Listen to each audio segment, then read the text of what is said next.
Hello everyone, in this video we will have a short description of CIN, that is cervical intraepithelial neoplasia. To understand the topic of CIN, we need to understand many topics like pap smear, HPV, DNA testings, colposcopy, direct visualization under acetic acid, Lugol's iodine staining, the management according to the pap smear report. All these things makes a very huge topic. So I decided first to introduce you with what is CIN first. Then we will go with another diagnostic things and screening things like pap smear, role of HPV, human papilloma virus, in CA neoplasia, cervical neoplasias, colposcopy, and then the management of CIN and what it means, that what is a pap smear report, how to proceed with, and how to do a management of CIN. Before this thing, I want you to understand very basic structure of CIN, that how it becomes and how we should learn this thing. So this video is a starting point of some other videos for CIN. Okay, so kindly pay attention. Cervical intraepithelial neoplasia, the name suggests that it is a cervical intraepithelial. So there is a neoplasia, there is a cancer, there is a benign or malignant cancer, whatever you can call it, but it's intraepithelial only. Okay, you actually cannot say it is a cancer, because if you want to say some problem as a cancer, then there is some criteria called basement membrane breach. When some cells become dysplastic and cancerous, then they have to spread. The spread is the basic of cancer. So here we have a precancerous state or pre-malignant state. We don't have a cancer. CIN is not a cancer, but CIN is a pre-malignant condition. What we are seeing here is a dysplastic cells into the epithelium of cervix, and because we can directly see them, because there is a pre-malignant condition before CA cervix actually develop, we should have extra importance on this condition, because this condition is common. And if we can really screen this condition, and if we can really treat this condition, that is CIN, we can prevent cervical carcinoma or cervical cancer. So I want you to learn the CIN very seriously. What is CIN? Presence of dysplasia or dysplastic cells into the cervical epithelium, but yet basement membrane is not breached. So we have a dysplastic cell, but only into the epithelium. So there are various classifications, but two classifications are the very commonly used. You people should not get very obsessed with this classification. They are very easy. I want you to make it very easy, learn very easy. For example, this is a cervical epithelium. This is here is a basement membrane. Call it BM. This is the epithelium, whole epithelium, and this is a BM, basement membrane. So let's divide this epithelium into 3 equal parts, 1/3, 1/3, 1/3. Okay. Here you can see is a surface. So it is called low epithelium, and this is the inner side of epithelium. So we called it a high epithelium. Why? Because on the surface the layer of superficial epithelium, we called it surface epithelium or superficial epithelium. Okay, and these are the deep epithelium. So what is CIN type 1? We also call it mild dysplasia. If you go for WHO classification, we have some four classes into WHO: mild dysplasia, moderate dysplasia, severe dysplasia, and CA in situ, carcinoma in situ. What is mild dysplasia? It's also called CIN type 1, level 1, type 1, whatever you call it. So what is CIN? What is mild dysplasia? The involvement of the cervical epithelium less than 1/3. See, less than 1/3 of the epithelium has been involved. Then we call it CIN1 or mild dysplasia. And CIN1 or mild dysplasia also called LCIL in Bethesda classification system. So Bethesda classification system has two categories only: LCIL, HCIL. What is LCIL? Low squamous intraepithelial lesion. What is HCIL? Huge or high squamous intraepithelial lesion. High squamous intraepithelial lesion, that is HCIL. And what is LCIL? Low squamous intraepithelial lesion. So mild dysplasia, also called CIN type 1, also called LCIL, that is low squamous intraepithelial lesion. What is that? The involvement of the epithelium is less than 1/3 here. Now all the other CIN2, CIN3, they are called HCIL, high squamous intraepithelial lesion, according to the Bethesda system. Okay, so what is CIN2? CIN2 is a moderate dysplasia.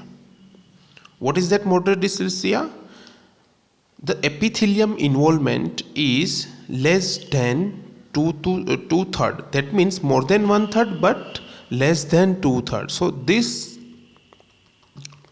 amount of epithelium is involved in CIN2, also called moderate dysplasia, also called HCIL. Now comes to CIN3. What is CIN3? Involvement of the epithelium more than 2/3 but less than 3/3. Okay, not all the epithelium is involved but some amount remaining here. This amount of the epithelium still normal. Okay, so this is called CIN3, or it's also called severe dysplasia, and also called HCIL. Okay, now comes to CIS, that is carcinoma in situ. What that means? The full length of epithelium, cervical epithelium, is involved, is dysplastic. It is called CIS. All the three parts of the epithelium are involved. Okay, but still basement membrane is not breached, and basement membrane is not breached, that means we cannot call it cancer. Okay, now comes to the CA cervix, that is breach of basement membrane with the fully involvement epithelium. It is a CA cervix. Okay, so now you understand what is HCIL, what is LCIL. They are just a nomenclature. You need to understand the very basic thing, that the how much amount of epithelium, cervical epithelium involved depends the classification. Okay, in mild dysplasia or CIN1 or LCIL, less than 1/3 of the epithelium is involved. Okay, so this is what I am trying to make you understand. Now there are risks of developing CA cervix of every CIN category. For example, CIA1 is a mild dysplasia and LCIL. So the chances of development into CA cervix is less than 1%. CIN2 is a moderate dysplasia, also called HCIL, have a 5% chance of developing CA cervix in future.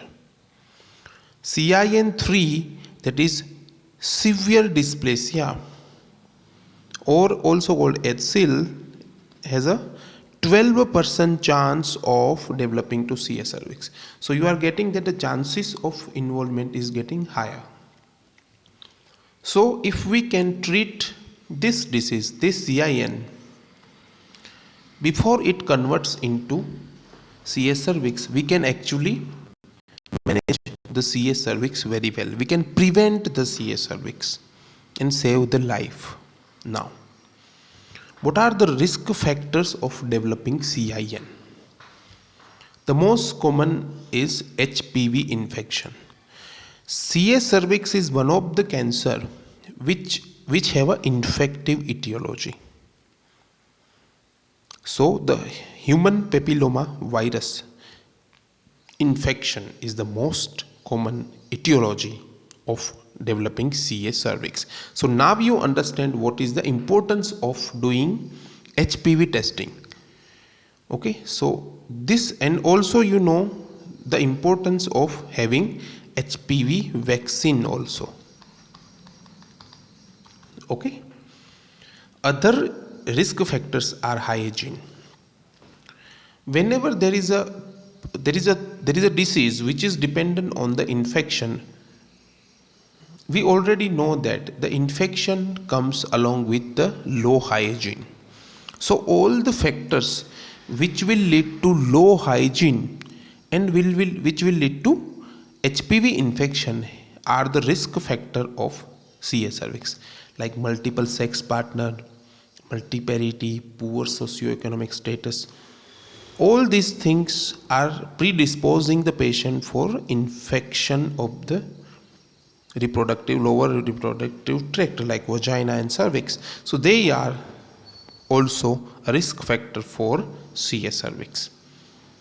The smoking, we have already discussed in the risk factor videos that smoking is a protective feature for CA. Remember, CA ovary and CA endometrium. Why it was that? Because ovary and endometrial carcinoma who have a high estrogenic predisposition. So smoking decreases the estrogen.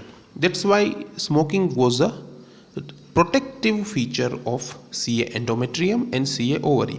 But here the CA cervix is not dependent on hyperestrogenic state. So smoking as general comes a risk factor for CA cervix. OC pills and progesterone were the protective feature of CA ovary and CA endometrium, but here they are risk factors. Why they are risk factors? Because progesterone here becomes the main villain, because progesterone is the hormone which makes the cells of epithelia towards cancerous cell. For example, basal cells. We will learn in the pap smear report that there are different three kind of cells: superficial cells, parabasal cells, and basal cells. So progesterone will help, or progesterone will predispose a cell to convert into parabasal cells, and these parabasal cells having more chances of developing CA cervix or converted into dysplasia. Okay, now comes to the diagnosis. Actually, screening and diagnosis is a very important part for CIN. It is a huge topic, but at present I want you to show some methods of screening and diagnosing the condition. Now, when you have to diagnose some cancer, remember, only a pathologist or only a histopathological examination of a tissue can have a gold standard diagnosis of cancer. So if you want to diagnose some cancer or some benign cancer or some benign neoplasia also, you need to do biopsy of that, and that biopsy will lead to confirmation of diagnosis by histopathological examination.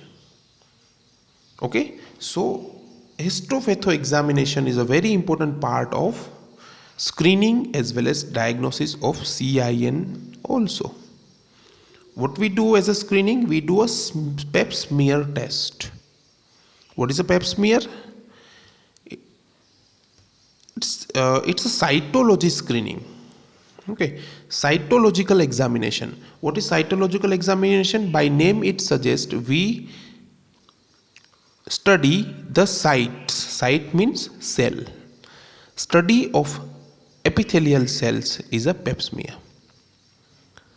Pap smear is widely we give the name pap smear, but actually it is a cytological study. Okay, established by the scientist and doctor Papanicolaou. So we give the name pap smear. Then comes the HPV testing. HPV DNA can be detected by PCR and nucleic acid amplification tests. So we can have a evidence of HPV infection along with cytological study. Now there are two different other methods when we have no availability of pap smear of HPV DNA. We do a visual inspection of cervix with 5% of acetic acid, that is called VIA. So what happens here? The abnormal cells will take up the stain and stained as a white. So acido-white lesion, that means there are abnormal cells. Another staining method is VILI, that means visual inspection with Lugol's iodine. Contrary to the acido-white cell, Lugol iodine is taken by normal cells, not dysplastic cells. So they will stain as a brown, and abnormal cells will stay as a what they are, so yellowish color. If we see this kind of lesions with this examination, this also tells us that yes, there are some abnormal cells. Again I am telling you, with the pap smear and with these methods of Lugol's iodine and acetic acid, our goal is to identify the possibility of having abnormal cells. Once we see that yes, there is abnormal cells, then we have to go for biopsy. You cannot diagnose CIN with the help of pap smear only. For establishing the diagnosis of CIN, you need to get the well documented biopsy. Okay. Now what is colposcopy?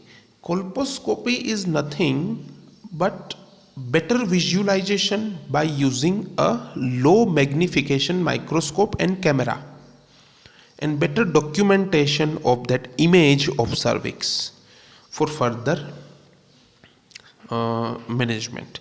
So colposcopy is nothing but a machine which has a camera and a low magnification microscope.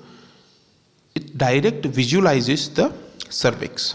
We visualize the SCJ, that is squamo-columnar junction, and document is as an image.